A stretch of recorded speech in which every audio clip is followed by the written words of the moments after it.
quite low tech. Like, the way I sync stuff up is by shouting sync into both the microphones. She's like, yeah, that's what they do.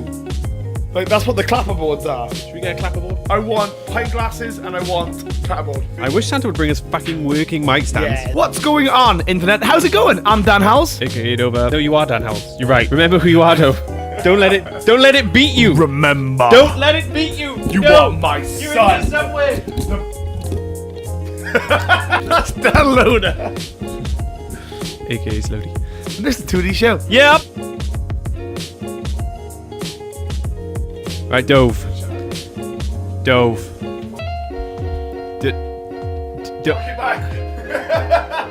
Thanks for watching, everybody. It's Monday. It's the Monday. Show me what you got. What is that? I don't understand the quote. I don't think there's enough drugs in the world to get me to understand Rick and Morty. I don't think there's enough jokes for anyone in the world to understand Rick and Morty. We watched quite a lot of Adventure Time when we were in Blenavon, and you could only watch like 2 episodes before you was like, I just need to go to bed. So what you're saying is Adventure Time is the digital Ritalin. Alright, sort that out. What are you doing? Why is that? It's been a long day. Which kind of rounds nicely onto what we're going to talk about today. So, I know I say most weeks on a Monday, I'm like, it's been a long week. It's been a tiring week. But today I really fucking mean it.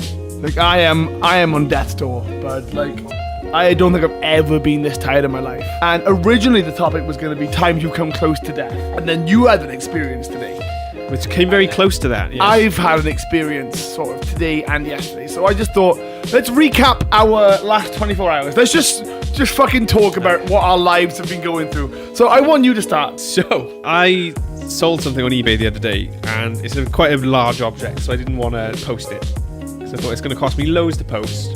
Plus I've got to package it. It would cost me like 40 quid to post. It was posting to Birmingham, so I thought I could drive to Birmingham for less than 40 quid. Oh yeah, 100%. Arranged it with the guy. He was like, yeah, that's amazing. I'll be in at like 10 a.m. So just like come in, just like you can drop it off there. And I was like, awesome. And I can just drive there, drive back, no props. Cool. On your own. I forgot to put diesel in my car. I thought, don't worry, I'll stop at the next one I find on like the A40 or something. Pulled into the garage, put 40 quid worth of diesel in my car. Didn't look at my car. I was watching the thing to make sure I got it on 40. Yeah. I did. Did the whole number game? 40.00. Went into the shop, feeling quite good about that. And the woman was like, I've been watching you. And she was like, yeah, there's quite a bit of steam coming out of your car, did you know? I was like, and I looked over and I could see like there was a little bit of steam coming out. And I was like, all right, okay. It's cold as fuck. And she actually said, the actual word she said, oh, if it wasn't so cold, I just said it was on fire. Shut up. Do you want your receipt? And this steam is now getting a lot worse. Like there's a lot more. Describe it though, like steam, we're talking like a thin mist. So still, it right? was like that at first, and it could have been just like, I thought it was like water vapor. Yeah. Then one of the staff came out of the shop and she was like, oh, is everything alright? I was like, no, I don't think my car's like looking too good. I think it's like overheating or something. And she was like, oh right, okay, you better move it away from the pump though, just to be safe. So I got back in the car then, I tried to start it up. The starter motor turned over, but it didn't know life at all. Yeah, no. As I'm doing this steam is now black, thick smoke. And I can smell burning plastic. So your car is on fire in a petrol station. I'm in this car, like, trying to start this car, like, I shouldn't be doing this. Noped the fuck out of there so fast. I ran back into the shop then, and I was like, guys, have you got fire extinguishers? So you haven't moved this car? Because you can't? Can't move the car. Could not move the car. How close are you to a petrol pump? I'm next to it. Like, I've just put diesel in. Like, I've just put 40 quid's worth of flammable liquid into this thing. Yeah. They were like scrambling to find all the fire extinguishers they had. As this is going on, like my car is, I can see flames coming out from under the bonnet now. There's like melted plastic like on fire. A big car. It's a big car. There happened to be a fireman, like an off-duty fireman in one of the cars. Who got out and he was like, right, I'm a fireman. I need like a fire extinguisher. So they were rushing out with fire extinguishers. He said to me like, can you pop the bonnet open? I like got back into the car, opened the bonnet, and then he's like, right, we'll open the bonnet now. Opened the bonnet up, flames coming out of the fucking bonnet. Literally on fire then? Like, literally, it's not sparking, it's on fire. No, it is actual fire. Fuck, man. You could have been in that. Could have fucking been in. I could be on the side of a road. It's mad. Sprayed it with a couple more fire extinguishers. Eventually the fire goes out. It's still like steaming, so it's still like hot. By this time they'd got all the other drivers out of the garage. They'd put cones up. They had people like directing people away from it. They're trying to get all these vans out who were like there waiting to put diesel in. And the van driver's like, well no, I'm not moving. I need diesel. And they were like, we cannot give it to you because you will catch fire. Let's be real. If that car exploded, it didn't fucking matter. Done. Yeah, like all of you. Like all of us. GG. we can't confirm that didn't happen because you are here telling this story. The fireman basically saved the day. Like, he put it all out, engine arrived, sat there for about 10 minutes spraying my car with water to cool it down. The guy came up to me then, he was like, you okay? Like, I was like, yeah, a bit shaken up, but you know, he's like, probably goes without saying, but you're probably not driving this home.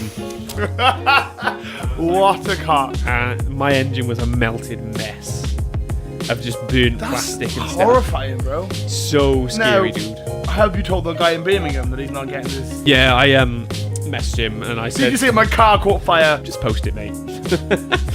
So I was like, good show. Yeah, I'll post it tomorrow. So there we go. That's my Saturday. Jess was just turned to me and she was like, Slodey's car's on fire. And I was like, what? This is car number 3 for me, yes. The Corsa lived. Corsa lived, the Punto died. Well, the Ubuntu Punto, RIP. You're just cursed with odd numbers. 1, 3, 5. I might have to buy a car, then sell it straight away and buy just to buy another one. So I stay on the even numbers. Yeah, if the price of a new engine is cheaper than the price of the car, then they will fix it even if it's like £1. I wouldn't want it. Like, if they're like, oh, it's a new engine, I'd be like, I don't care. This thing ignited. Like, no, I'm not having this. It's so fubar, dude. You're so lucky. So lucky that didn't go. I was stood there and I was like this, like while he's doing these extinguishers. I was like, because if that fireman wasn't there, what would you have done? That car would have probably gone on to explode. And I don't like thinking about it. Taking the garage with it. It would have been a 1D show. But no. I would have just seen all this black smoke coming out of a car that was like still on. There's no hard shoulder on the road I was on, so I would have to stop like basically in the middle of the road, watch my car explode, because I wouldn't have had any fire extinguishers. GTA style. So I would have had to just watch the car explode. I know it's not funny, but just like I got this vision in my head of you like getting out of this car, like top of this hill, just repeatedly pressing X on myself. Yeah, exactly, GTA style, and then be like, yeah, right, so, and just start walking. So that's my weekend so far. So, my weekend so far has consisted of me helping to set up and lug the kit for the Pakistan International Awards for 2016. I was off work Friday and I had a text from Tyler, our good friend. So, do you want a day out in London?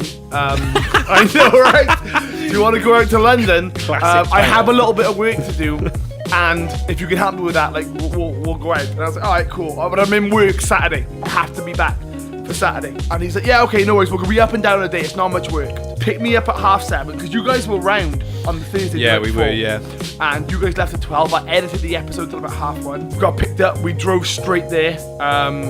And he bought my breakfast, so fair. We get there. We get to this hotel that I can only describe as like the Asian Faulty Towers because it was fucking awful. A really nice hotel. No, so like there were chandeliers, but they were clearly plastic. There was a hole in the wall. This hole was like 30 centimeters. Circle through, and you could see the metal that was there in the wall with in between the bricks. Like, so like the Hulk could just punch through this wall. There were elevators, right? No service lift, and we're lifting 10 4x4 steel decks. A little bit of work. Tyler's a fucking wanker. We had 6 bevy the rotated lights that go on top of like scaffolding. We had scaffolding bars with spotlights on, like a fuck ton of cables, a big old lighting desk. First off, we get there and no one's there. We buzz our way in and they're like, oh yeah, come to the reception. And the reception's not on the first floor. So we're running into like every room trying to find someone. Being like, where do we go? We have to then run back out, buzz ourselves back in and be like, where are you? Like, where in this maze do you exist? And we were like, can we just start loading stuff? Yeah, okay. Where's your loading elevator? Like, we don't have one. What we do have is 2 small, very small elevators. Oh my god. Old hotel that's been like renovated, but the foundation is still like the same. So it'd be like you got a fucked up wall and you painted it with a new coat of paint. It's still a fucked up wall, but it looks shiny. You know what I'm saying? They were like, you can't overload this elevator because it jams. And we've got, I know, right? So what is overloading? Like, what was like 4 people. The weight limit, dude. And this you have like steel decking. Yeah. It was fucking crazy. Steel deck is not a joke. I have blisters on my hands. You see those lines. He does have blisters, from, guys. like, I look see- at this. This is the calluses that Tyler Halpin gave me. I see Tyler blisters. So we're now luckily it never got jammed, but I saw people get jammed in it later that night. 3 people in that lift got jammed in them, and they had to pry themselves open. Oh my God. But in the other elevator, you get to the top on the top floor where we were. There's a sign on the elevator, on the working elevator that says out of order. Which one do I take? The one that people are saying will break, or the one that says it's broken? Like, what's going on? What a situation to be in. What we had to do was load it up with 3 pieces of deck, push the button, then run up the stairs to get there, because there's that no what you way were I'm doing? getting in that. So like we're running up fucking 3 flights of stairs to get there, fucking exhausting, pulling it all out. We fucked about a lot by having to work out our game plan, what we can take when and where. We got there at 11:15, we hadn't finished setting up till about 3:30. And of course then we have to get out as well on the same day. This is the Hoover building, do you know that at all? Apparently it's a favorite, I didn't know it. No. It's the Hoover building for anyone who knows, or at least part of the Hoover building. And it was a really fun night. It was awful. First off, they were an hour and a half late. No, people turned up on time. They just didn't start till... They were meant to start at 7, start at 8:30. Apparently, the venue are really strict, right? So they're like, you're finishing at 12. You've hired us till 12. You fuck off at 12. On the fly, the hosts just start improvising and changing stuff up. I didn't do any technical stuff. I was just there watching. You kind of want them to stick to the plan. Pakistan International Awards, right? So this is like Oscars for Pakistan. So there were movie stars, musicians, It's quite a big event entrepreneurs. then. It's usually in Pakistan. Apparently this is the first one that's ever been in the UK. Because of when it fell, like December, holiday season, can't get back over. So it was live streamed to about 30 different countries as well. Really? This is like proper like 4K That's quite a big thing, production. dude. Yeah. It was about 500 people there. And I learned a lot about Pakistan, but most of it was not in English. I mean, it shouldn't be, right? Like, you do you. But, like, they played the British national anthem, like the English national anthem. I was like, that's a strange choice. It was very corporate, though. Literally, I don't know if you've ever watched, like, the Grammys or the Oscars. I haven't, but I can imagine what they run like. I've seen it. And now the award for the best actress goes to... Everyone, and there were 48 of these, was like, Pakistan International Awards of 2016, brought to you by... Nasabi Law, and then like a 10-second ad for like this law firm or like Gatorade or some shit. Like, it was so fucking corporate. There was no break for food. They serve food while going, so then no one's paying attention to what's happening. Like, it was so fucking poorly mismatched. So we're at the back with the crew. I start chatting to this woman who's playing the video. She's playing all the videos, and like they just are like, right, and now we're gonna do 2 awards at the same time. And she's like, what do I do? Half the script is not in English. Thing I learned about Pakistan, they read left to right. Yeah, Arabic. But the pages go back to front. The top left of the page is the first word. Bottom right is the last one. But the last page is the first page, and then they go that way. So it's kind of like a mix between English and Chinese. So you would start at the back page for us and just read that. Yeah, like but that. you'd still read like how we would. Also, being in a room of 500 people that you do not speak the same language, right? Almost like tune in to the words you can hear. There's apparently just no Pakistani word for conference call. So they'd be like saying something, and then they'd be like, conference call. And it's like, wow, like how did that proper noun not get translated over? Yeah. I thought that was super interesting. Hotel people were shouting at each other in the middle of the show. Like, there was clearly this woman who was in charge, like, to this other guy who must have been, like, the showrunner. And in English, so everyone could understand her, was like, if I'd known you'd got this much fucking equipment, I wouldn't let you, like, be in control. And I was like, wow, like, important people are here. And like, it's the end of that, still your client. Like, you're not... Exactly. I was like, wow, dude, like, this is awful. But then they said to the DJ, like, oh, we've changed our song for what we want our entrance music to be, like, this random, like, act. So they were like, can you play this? And he was like, no, I can't fucking play this. There's a structure. They kicked off and got someone. He did it, doing it on his Mac. Lost his order of tracks. Every song then was followed up by Justin Bieber's like, Where Are You Now? And it was like just that on like if you won something, you just listen to Justin Bieber's Where Are You Now because you had no other choice. The show ends at 12 and they're like, get the fuck out. The show ends with a sound check. 11:45, they like everyone started leaving. Then like one guy who won an award was like, fuck it, my time to shine, and started singing a song and made the DJ do a sound check for him. For like 8 people. You do you. The opportunity's there, you take it. It was really strange because it was 2 people, and one guy was on like a Casio keyboard, and then the other one was on this like circle thing, almost like an upside down banjo. He was playing like really like presumably traditional music. Like it was when you think of Pakistani music, it was like really like long drawn out notes and everything. And the other guy was like doopa doopa doopa doopa doopa, and I was like, what is going on? Really weird mix. What juxtaposition is this? We start taking down. But it is now midnight. 12 o'clock rolls around, and again, I've got work Saturday, today, and like, Tyler being Tyler, every 15 minutes, like, I revise my time. We're gonna be out at this time. We're gonna be out at this time. And we got out of there at 3 o'clock in the morning. Woman we met, who was like running it, she was like, oh, we got trolleys outside so you can run everything in one thing. When they say trolley, they mean they stole a Tesco's trolley. And I'm running down this posh looking hotel in the elevator with a lobby full of people with a Tesco's trolley full of fucking like DMX cables and stuff. Looking like I fucking stole everything. And this elevator that could buckle at any time. We were the last to get down because obviously everyone's stuff was on our stage. Yeah. So we had to wait for them to pack up.